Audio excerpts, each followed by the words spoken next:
Well, good afternoon, everybody, and certainly thank you for being here. There's going to be a common theme of this press conference. It's going to be a little bit different than the ones that we've done in the past.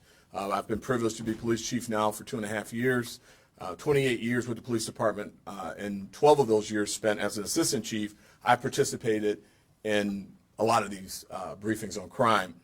Never prouder than today.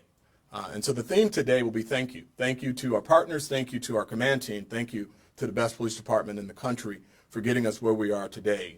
We've got a heavy lift, and we're going to keep it going. But I just want to start with, if you take nothing else from today, these two words I want you to carry with you. Thank you.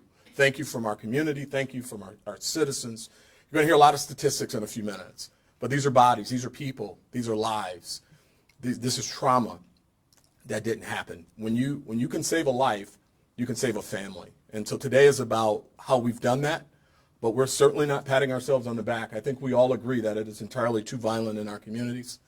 We're having too many kids make their way to guns and put those guns in wrong hands, shoot themselves, shoot others. So we got a lot of work to do. So this is not a victory celebration. This is really doubling down on the work that we are all going to do. Thank you, Mr. Mayor, for your commitment to this police department and city. Certainly those raises show that and helped us get to where we are. And our city council, a great partner in the U.S. Attorney, Don Eisen, who you'll hear from a little while later. Our FBI, Zach Gibson, Jimmy Deere, so glad that you're back in the fold. Very happy to see you. Our SAC, Orville Green, and many, many others that you'll be hearing from later on. Again, these are historic numbers. And our officers, our MPOs are in the room, many of them. If you just raise your hand, I just want everybody to put a face with the hand. Thank you for what you do.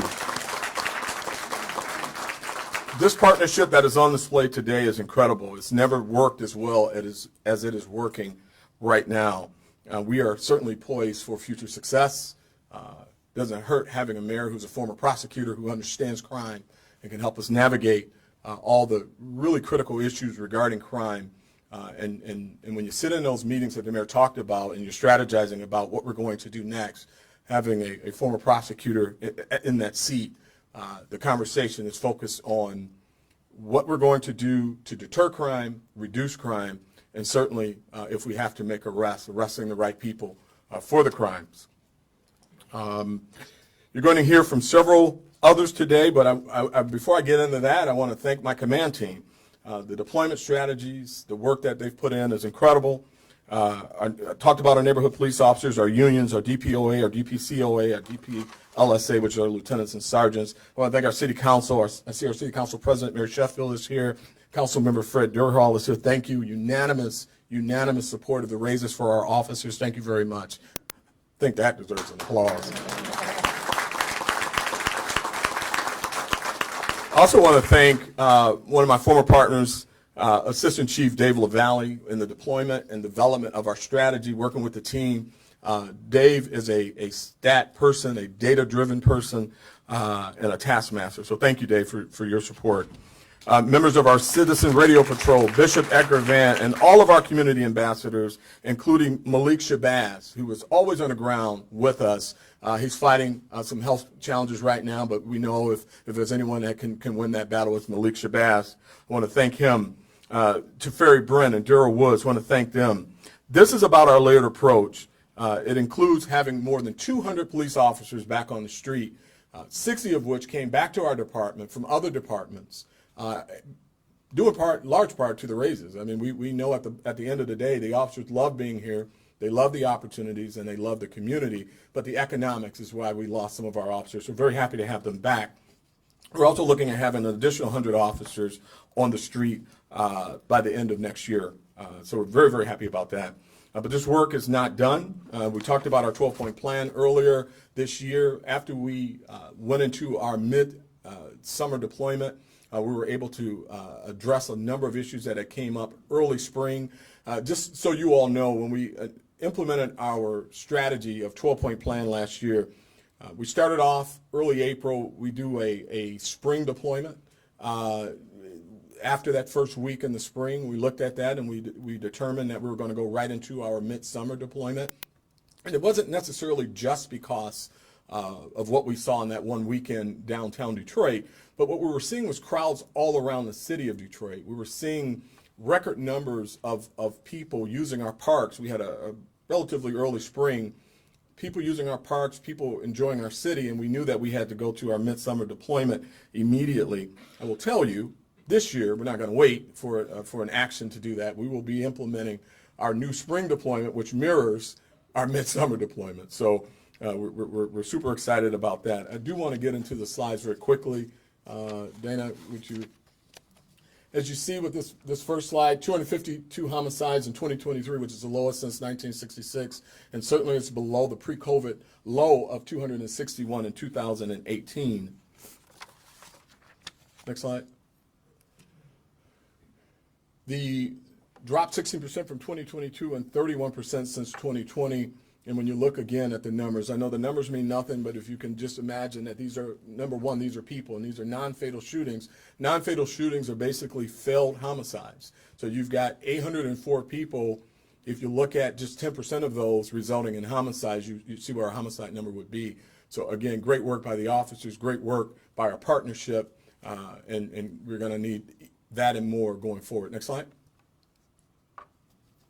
Looking at our carjacking numbers, and again, 33% from 2022 and a 66% drop since 2015, and this was before Project Greenlight. So to go from where we were with 2 or 3 carjackings a day in some instances into where we are now is certainly historic at a 167 carjacking number for the entire year of 2023. Again, ideally, you don't want 167 people carjacked in your city, but certainly this tells us that we are on the right track. And how we got there is our partnerships, which you'll be hearing from with the Wayne County Sheriff, the Michigan State Police, some of the work that we're doing in the Real-Time Crime Center and the Greenlight Project. Next slide. I won't even attempt to read this one, but these numbers, not looking there anyway. The offense types, as you see statistically across the board, the homicide number, which was the one that really jumps off the page with close to a 19% reduction. And you look at the sexual assaults, which is very important. And with the lean system or the lens system being really prominent in our department, and what that is, it gives us an opportunity to address those cases that would sometimes go unaddressed. So we did see a slight uptick initially at the launch of our lens program. But then, as you can see, that number stabilized. We had a lot of victims who weren't getting the services that they needed. We were able to reach out to, get those reports filed, make a number of arrests, and that number is started to decline. And this was up significantly early part of last year. Our aggravated assault numbers, as you can see, we're going to be working very hard on those going forward. Just a very slight uptick. And then our robbery numbers, we're not satisfied with that number. We have a lot of work to do there, but they're still showing a downturn, but we have work to do. And when we look at these numbers, the mayor talked about the pre-COVID numbers. 2021, 2020 in particular was an anomaly year. The city did not perform like the city performed in previous years because of the impact of COVID. So you had people who weren't moving in the normal course of their day. You had people that were at home throughout the day. You didn't have the interaction with the community and the events and things such as that. So when you see that these numbers are lower than our pre-COVID numbers, again, that tells us that our strategy and our processes are working. Next slide. So what we got here then overall is the 3,655 investigative leads with NIBIN. And let's talk very quickly about what NIBIN is. So NIBIN gives us the opportunity, it's a federal program that gives us the opportunity to analyze rounds recovered at scenes. And I won't spend a lot of time on that, but just know that this comes out of our ShotSpotter program, where we recover evidence and we're able to use that evidence to find those who have victimized our city. We've recovered 5,512 casings that we've entered into NIBIN last year. 39 square miles of ShotSpotter has helped us. ShotSpotter is an incredible tool that is used responsibly in our community. We had identified that there were a number of people who didn't have confidence in calling 911 when they heard gunfire. In fact, over 80% initially were not calling 911 when they heard gunfire. We don't want a community that's desensitized to gunfire. Gunfire means someone is either attempting to hurt someone or themselves. And so to have this tool where we can respond regardless of a 911 call has been invaluable. And as a result, we've made 386 arrests from those ShotSpotter notifications. There's been a number of arrests where we've arrived at the scene and the person is escaping from committing a violent act of either murder in it or its attempt. And then, of course, there's been 6,498 guns recovered. And we're currently now looking at 903 Project Greenlight Detroit locations. So I'm not going to take up all the time talking about stats. I do want to introduce at this time the U.S. Attorney Don Eisen. And again,